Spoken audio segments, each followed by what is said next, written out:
Hi everyone! So today, I will report two topics, and the first one is the spill drill outside the biosafety cabinet. So number one, alert everyone in the area. This is to ensure that no one would go near the area where the spill is.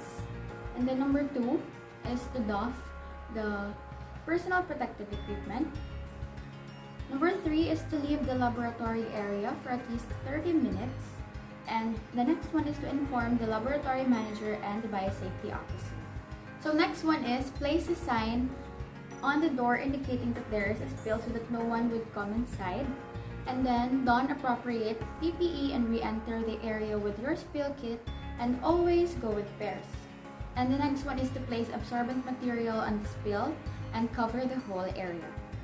Next is pour appropriate disinfectant concentrically, starting from the outer port to the center.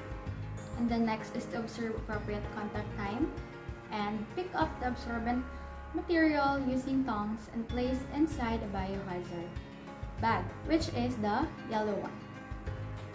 Next step, if there are sharps, pick up using tongs and place in sharps container. And then perform another round of cleaning until the whole area has been cleaned and dried.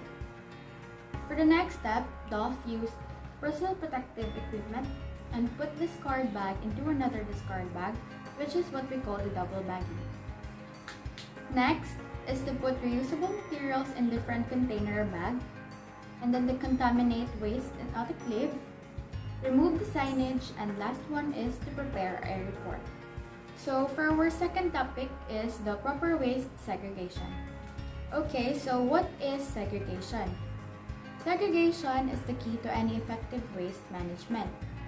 Without effective segregation system, the complete waste stream must be considered as hazardous.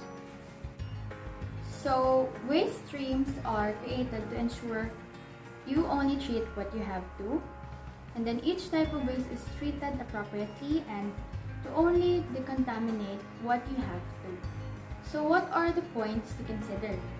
First is the hazard level, whether it is infectious or non-infectious, and then the waste type, whether it is solid, sharp, liquid, or mixed, and the container type and size to ensure access to appropriate containers for each type of waste.